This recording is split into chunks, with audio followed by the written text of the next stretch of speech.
Welcome to another session of the Learner's Mindset Discussion. I'm Dr. Dwayne Hrapnik, I'm Dr. Talissa Thibodeau. and today we're going to be talking about rubrics. But before we do that, just want to qualify a couple of points. We're experimenting with a new piece of software, so in the recording you're going to see a little demo message.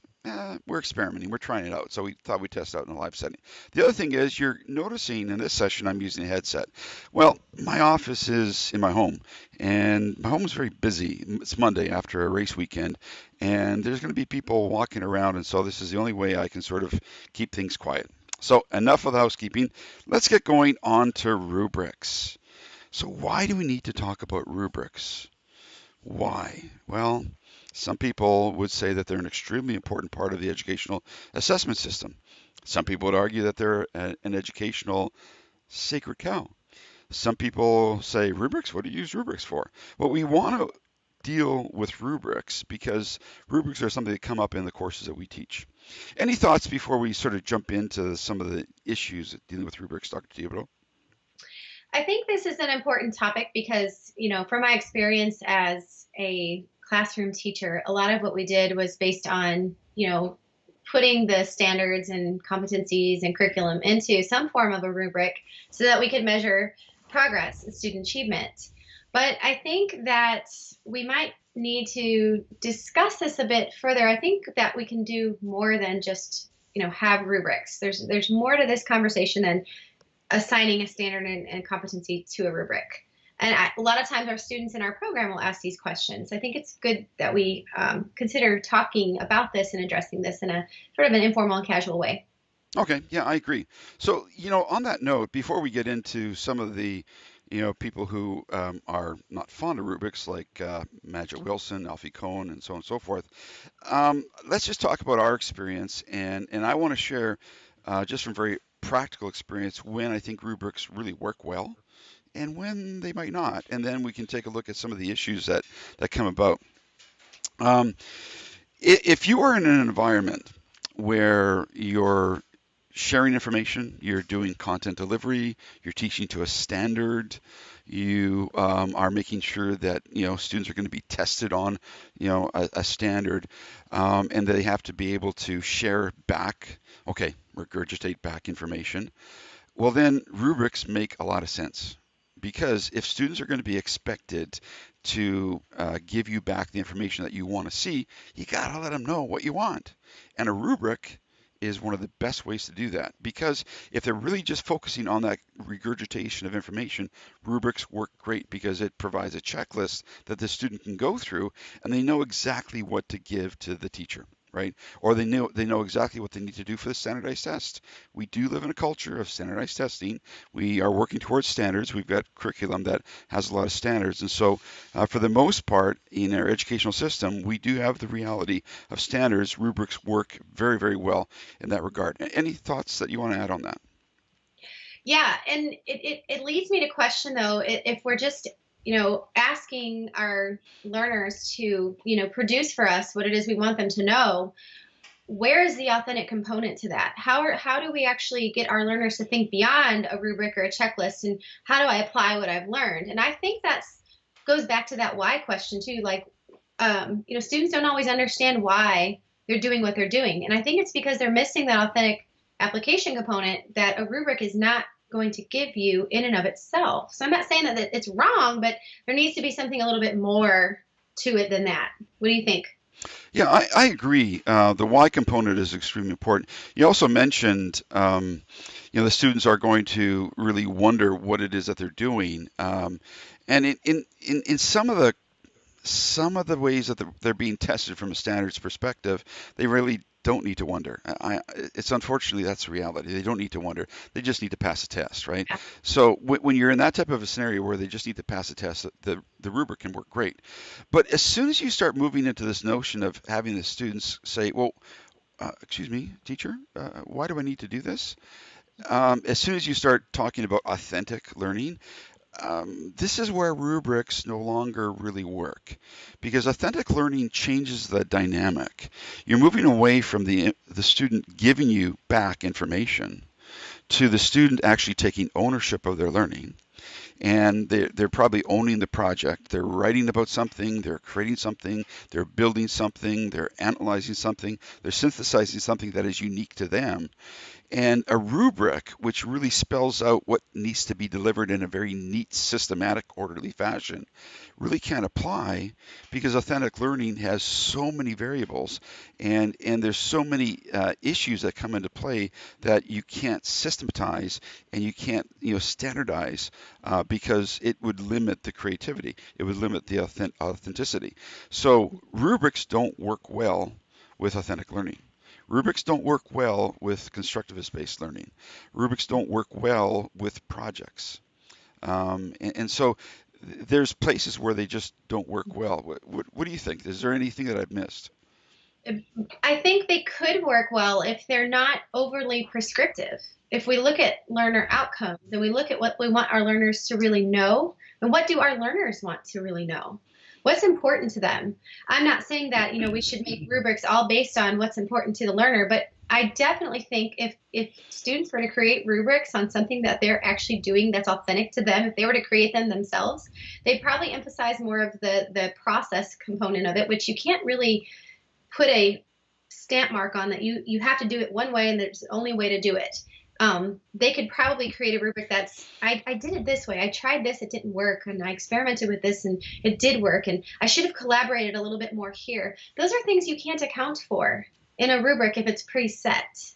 So that causes me to think our learners need something more than just a checklist, more than just tell me what I need to know. And I face this a lot whenever I teach some of the courses in our program.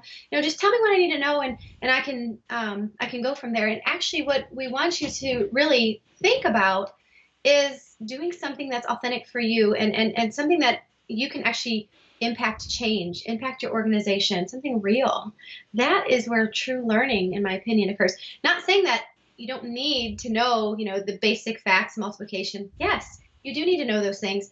Those can be things on a rubric, sure. But if you want to authentically apply what you're learning, there's a different route to get there. The path isn't always straight and narrow, you know? I agree. I actually prefer to use the term a marking guide, right? And the reason that I prefer the term a marking guide is if you're going to have a rubric that is open and flexible.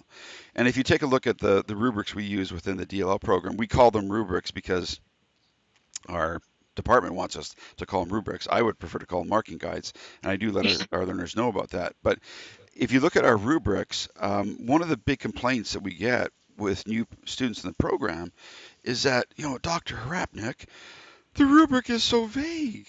It's just totally open. It doesn't tell me what I'm supposed to give you. And the reason that it can't is because I'm not the intended audience. Our learners have to recognize that they're building an innovation plan or a project for their audience. And so the rubrics that we use have got 4 sections, and they're very, very vague. We take a look at, is the subject matter, is the idea well addressed? Is there critical and analytical thinking? Have all aspects of the project been addressed? Is it comprehensive? And then the last component usually deals with the presentation. How well has it been presented? So if a person's using a video, the audio is working, is the graphics working? All those things. And so because we're not prescribing what our learners do, they're actually coming up with their own authentic projects.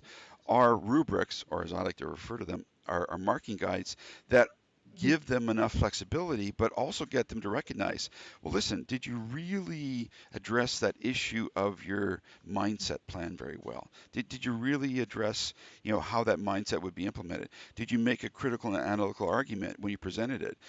Is your presentation, did that video work? Or, were you moving around on the screen too much? Whatever the case may be. So, we use our marking guides or our rubrics to address those issues, but the student still owns the project. And so there's a bit of a challenge. And so when new students come into the program, it takes them a little while to get used to the fact that, hey, this is your project. It's for your audience.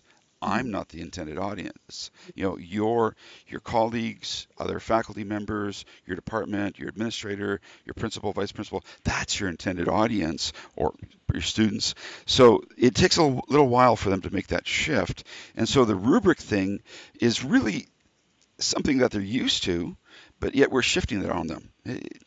Sometimes I think it's not fair. You've got many years of becoming proficient at using a rubric, and then you come into this master's program, and we go, rubrics changed. What are your Well, thoughts on that? I'm thinking about, a simple question. All of this talk, all of this conversation makes me think of a simple question. And it's one or the other, really. It's what do I want my learners to memorize? Who do I want my learners to become? Who do my learners want to become themselves? So when I bring it to that, I can't ignore the authentic context that the students can really, use the less prescriptive rubric to help them achieve their goals. With that in mind, we're constantly thinking. I just got feedback this last week from a student who said, and this is a third course in the program, I've actually had an opportunity to work on something that's going to impact my organization in a big way. My work is meaningful to me. And she's not the only one, but it made me think, well, this gives me some great opportunities to give them feed forward. So kind of to take the conversation over to feed forward instead of just focusing on, yes, they memorized it. That's easy grading for me. That's easy for me to do. I can go down, yeah, they got it. Yeah, they know what the growth mindset is. Yeah. But I could also take the opportunity, and yes, it's a little bit more work on my part, but it's worth it if it's going to impact people in a big way.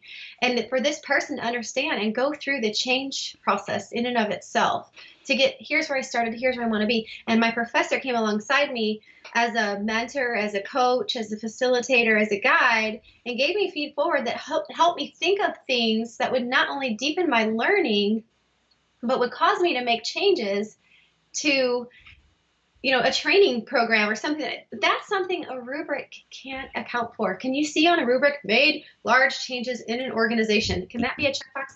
Well, maybe, but what kind of changes? I mean, we have to make this real, and the best way to do this is to not put it in a preconceived checklist, because that tells me that as the teacher, you better pay attention to what I want you to know, because it's important to me. Whether it's important to you or not really doesn't matter. And that I'm building off of Roger Schenk's ideas in his book on cognitive sciences, cognitive minds. And that was so impactful for me because I'm now sitting in the seat of my students and what they're thinking, as they're making these changes and building these plans and communicating and engaging using media projects like you were talking about. That is something a rubric can't always account for.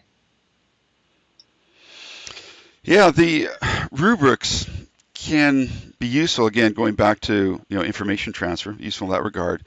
But when you're talking about those impactful Mm-hmm. innovation plans that students are implementing, and when they recognize that they're going to actually make a significant change in their environment, yeah, it isn't easily measured by a checklist form.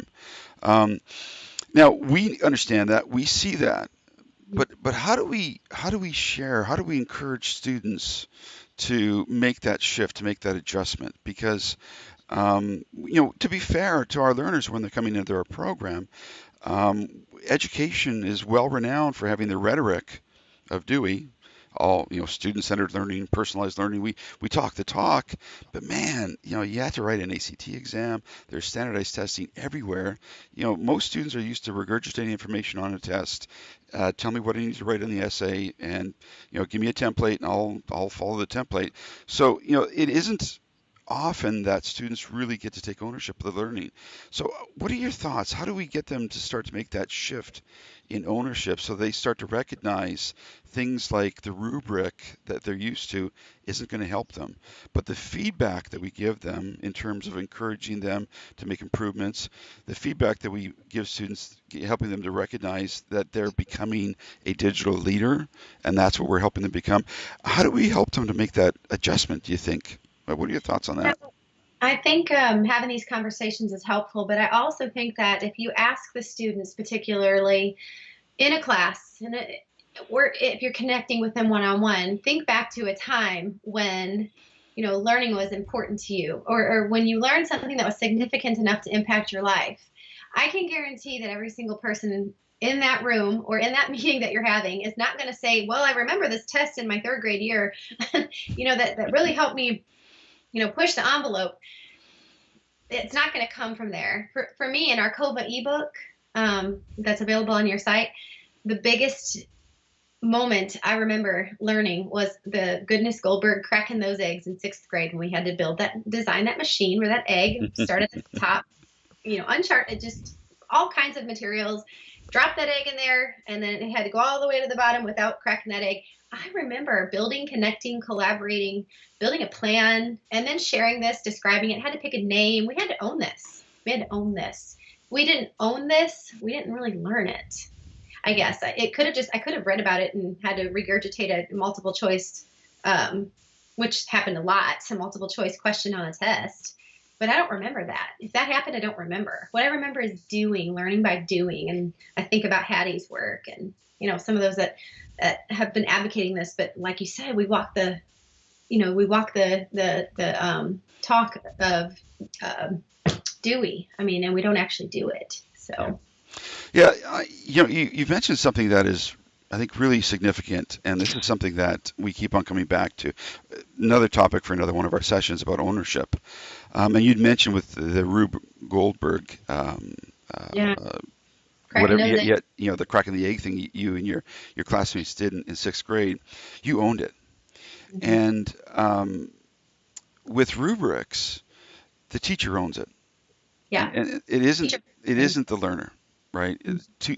Rubric is one more of a teacher-centered perspective because this is the teacher's checklist. So the rubrics that we use in the DLL program, for example, we still use them, but we don't own them, and they're vague and they're open because the learner owns the project. The learner owns the innovation plan.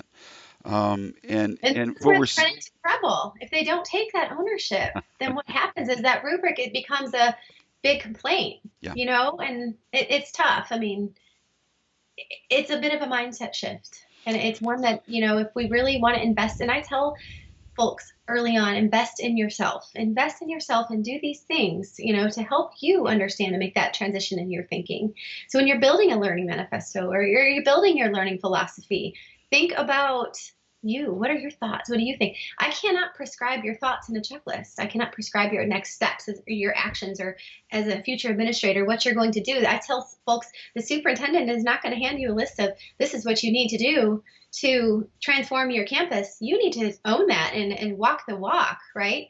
And if you don't, it's going to fall on you, and it's not going to actually happen or occur. And you're not going to influence folks if you don't take ownership. So us changing the rubrics this way and kind of making it open is to allow for them to take ownership of those ideas. It's uncomfortable. It's not always easy to do. People will say, well, I want to institute or try this blended learning model, but what do I do? How do I do COVA? And I'm like, you don't actually do COVA. You actually immerse your students in it by giving them opportunities for a little bit of freedom to and control to think on their own 2 feet.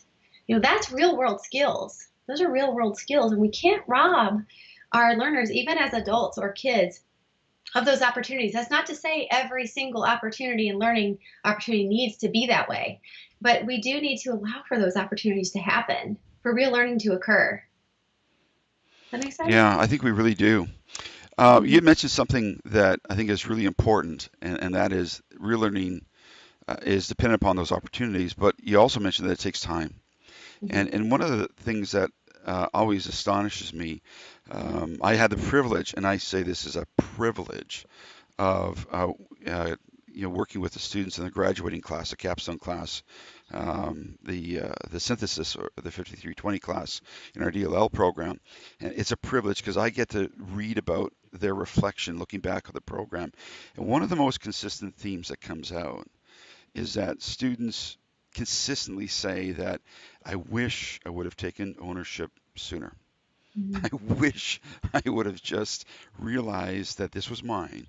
And then once I took that full ownership, I was nudging around the edges at first. And sometimes it can take 2 or 3 courses for a student to get to that point. But we see that. We see that with the students, those who embrace their innovation plan and go for it. Once they're committed, once they're committed, it changes how things work. The issue of the rubric not being specific enough goes away because, if anything, their Right. project is theirs. And the feedback that we give them is not about checking things off a list. The feedback that we give them is about helping them to be successful in implementing their innovation plan. And once they recognize that our goal as instructors is to come alongside as facilitators and to encourage them to continue to build on those wonderful ideas that they have in that foundation. Once they go down that path, it changes the whole perspective. And there are some students who get it by actually maybe even the first course or the third course. But I'm seeing it's usually kind of the middle, the Yeah. 05, 04 is where it really, or 13, it starts to take effect. And so that's if there's one regret the students have, they always say, I wish I would have bought in and taken ownership sooner. Yeah. And have you seen the same thing, or is it just my delusionally optimistic perspective? It's a little scary. And I had a student email me, and we're kind of getting into the program here and talking a little bit about that, but real world examples, right? Yeah. So one student emailed me and said, you know, I've been a little fearful, but I'm not worried about my grade because I am feeling comfortable enough. So they're not focused on grades, that I can actually make some decisions, test some things out, experiment these things, and see how they're going to impact what I'm doing in my current role and my institution, my organization. And I'm not worried about the grade right now. Like the mindset shifted. I'm worried about my organization. I'm worried about making these changes. So when the shift focus, we're not saying don't worry about, marking, grade, all of that. What we're saying is we can see it. We can see the transition occur when you're focused and you take an ownership kind of, on what you're doing, or if you're doing something kind of just to pass and get through those check marks. So it's important to, you know, for our students to remember, but us too. If we're not teaching courses and actually preparing and looking through and making sure our students are, well taken care of and we're responding with them, it shows. So we want to be sure, that we're modeling and encouraging our students to make those decisions, test and try some things, experiment, and just take control and some ownership over what they're doing, because ultimately it's their world, it's their life, and they want to make, they've got these innovative ideas and the changes they want to make, and we want to encourage them to do so. But you can't always hide behind fear a little bit. You know what I'm saying? So you got to take that step out there and jump. I mean, what did Peter Diamandis say? Innovation, ideas come from nonsense. Failure is the engine for innovation. Those are the last two chapters of the book. I think about some of these things that our students are fearful. Well, without a rubric, I could fail. Well, actually, if you don't do anything, you're going to fail. But if you actually get out there and take the step and have a little bit of an entrepreneurial edge and just take a little bit of a risk, we're going to help you and we're going to support you. We're not going to punish you for that. And I think that's sometimes where the disconnect is. Well, you're addressing an interesting point that I think some people might have some difficulty with. Well, listen, learning, it's about getting it right, isn't it? Don't we have to assess students to a standard and make sure they meet that standard? You're Yeah. talking about letting, fail and repeated failure. Wasn't that going to be discouraging? Everything that you talked about comes from a notion of failing forward, which is a foreign idea for a lot of people because we live in a world of standards, and the best answer is the right answer that you give to your professor or you submit in the exam. But what you're talking about is authentic learning, where you build something, and as you're building it, you start to recognize, wow, that's not going to work. Another example. I had a student. This is also something else that's amazing with the graduating class, and this is so common. A lot of students find out I had this amazing, grandiose plan at the beginning, and I started to build it. I built an implementation strategy, and all these things are starting to happen, and I started to implement it, and I recognized it didn't work Mm-hmm. because I made a fundamental error. I actually didn't ask my audience what they needed. I didn't take a look at what really was needed. I built it and they didn't come. And so we find that students have to make that pivoting. But that Good point. exercise, that pivot, that shift, recognizing, that didn't work, I need to make an adjustment, was probably one of the most significant learning experiences for this particular student that I just, he was talking about that in his reflection, that it changed everything because he recognized, wow, I was talking the talk of doing all these things, but yet I was controlling every single dynamic, and I wasn't getting the other learners involved, my students and the Yeah. other teachers, and so on and so forth. And so, there's nothing like a real world project to insert a little bit of reality into your dreams of your innovation plan. But guess what? That's the real world. And the exciting part about, preparing students and encouraging them, supporting them by giving them strategies to deal with those frustrations. It's frustrating. It's annoying. It's aggravating to have to redo stuff. But when they know they can do it and they're not Mhm. penalized for that and they can actually make those adjustments, move ideas forward, changes everything. It's Yeah. theirs. And when they make that pivot, when they make that adjustment, it's easy because guess what? They're comfortable with the idea of multiple iterations, Yeah. multiple edits. It's no more right or wrong. No, it's really, well, how well have you developed it to this point? It's different, isn't it? It's different. So rubrics really fall short in an authentic learning environment because they limit things. It's a checklist, yes or no. And because real world projects have an aspect of unpredictability, they have an aspect of change, they have an aspect of, they have a necessity of flexibility. You have to build that in. And you can do that with outcomes. You can do that with outcomes. And so, some people will say, well, where do you look to what you need to do for the assignment? The assignment outcomes, the assignment instructions. That's another thing that I think we need to address is that what I'm noticing is that a lot of students will not bother to read the assignment instructions and they look to the rubric as to what I need to do. And so there's a tendency for students to overlook assignment requirements because they've been conditioned to see the rubric as what they need to do as opposed to the instructions. Are you seeing any of that? Yeah. Actually, I have noticed that quite a bit. But as that perspective and mindset kind of shifts into the ownership, I get less and less and less and less rubric questions. You know, I don't want folks to think that, if they can check everything off and the rubric's my backup tool. If I know that I've passed everything on the rubric, I'm gonna pass me well. Well, authentic learning doesn't actually. I've never seen someone come up with a rubric on if they're going to implement a campus initiative, because there's so many tweaks and adjustments you have to make room for. You have to almost live in the moment. You have to be flexible enough to make those tweaks and adaptations. I don't know that I could find that anywhere in a rubric per se, but at the same time, I think it's good to keep it. Okay, so let me give you another example. As a matter of fact, I was thinking about this when you were talking before I get away from this idea. As a classroom teacher, and I've spent many years in the classroom, it's so easy for us classroom teachers to, okay, we ask a question, the kids raise their hand, and we're looking for that right answer. Why? Everyone heard it. Now we can move on. Right? That to me is like an informal checklist. I'm just kind of informally checking to see if my students know or don't know. But what that tells me that one student knows that one thing, whether they read it or I told it to them. Either way, it's something important, and I felt I needed to question my students.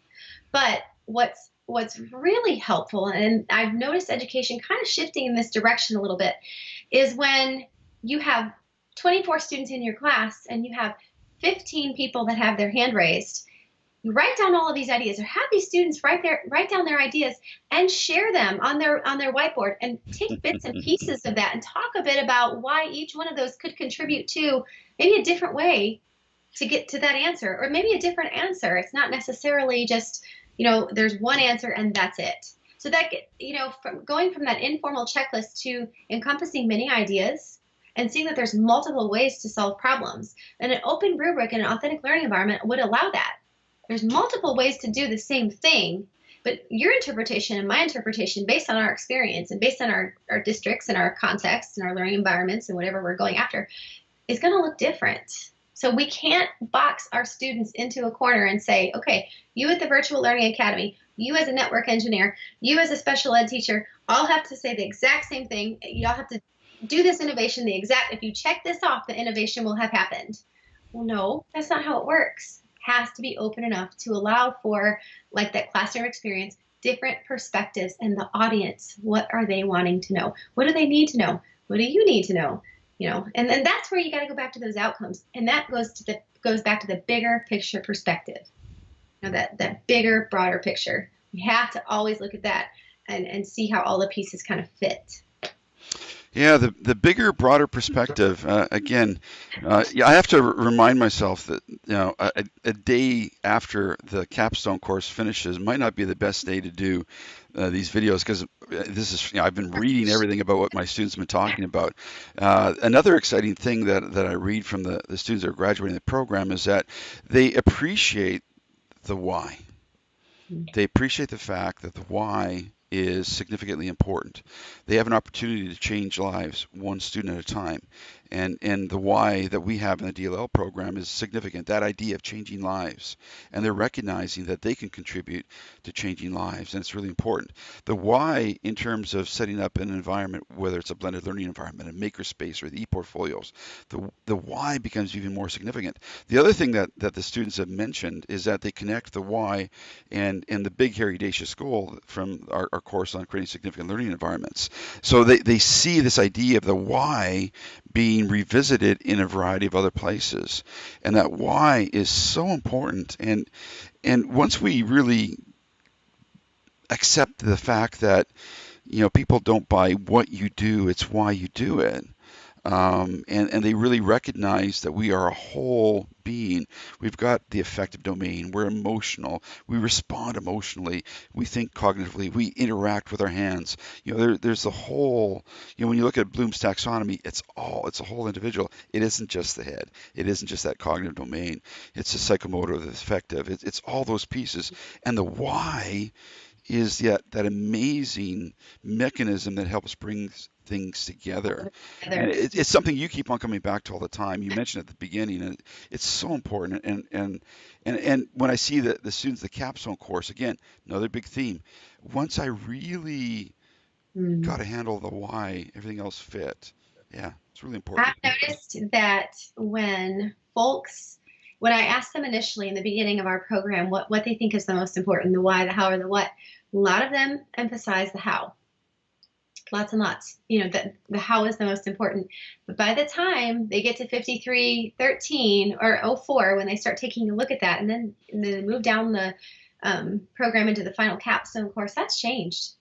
It's no longer just, and hardly anyone picks the what, but it's that how, the piece that switches over to the why. Okay, so if my people on my campus understand why I'm doing what I'm doing, and they're willing to be part of that, I'm focusing on them as an individual and not just getting my innovation plan out there, but I'm thinking about their needs too, and that why becomes everyone's why. They really influence their campuses in a huge way. But until they make that shift in ownership to the why, then it comes out. It's like, wow, where have you been? Yeah, the why is so important. Well, I think we've really covered a lot of interesting ideas with a rubric. Just want to, I think we are almost at the point where we can wrap up. I just want to sort of reiterate something you said. We're not against rubrics in the right context. If you have to prepare somebody for a credentialing exam, there's a standardized test. Yeah, rubrics will work. They will. It's a tool. It's one of many tools, but it's not the Swiss Army knife of assessment tools. It's not. You need to use the right tool in the right place. And so rubrics can be used in the right context. But with authentic learning, it's really about who do you want that learner to become, right? As opposed to what information do you want them to give you. And that goes back to the why. And why are you doing that? Why do you want to change the world one student at a time? Well, guess what? Don't we want a better world? Why? Why not? I think that's a little bit delusionally optimistic here. I know it's the glass half full all the time. I don't think my cup is never empty. It's always a pleasure to talk about these ideas, and hopefully our listeners and our viewers will find these insights useful. Looking forward to receiving some comments on that. I think we've covered most things. Is there anything you wanted to maybe wrap up with? I'm looking forward to our next conversation. I think we opened up a lot of things in this one that we will be able to talk about. So, Yeah, that list is getting bigger and bigger and bigger. So what do you think is going to be next? The ownership issue or I was kind of thinking about yeah, well, we kind of talked quite a bit more than I expected to about rubrics and authentic learning. So, yeah, maybe the ownership would be a good one to okay. tackle next. Well, listen, we're going to sign off now. I think we've addressed the issue of rubrics, when, how you use them, what they might look like, when you might not use them, and what are some alternatives. So hopefully everyone finds this useful. Signing off. Goodbye, everyone. Goodbye.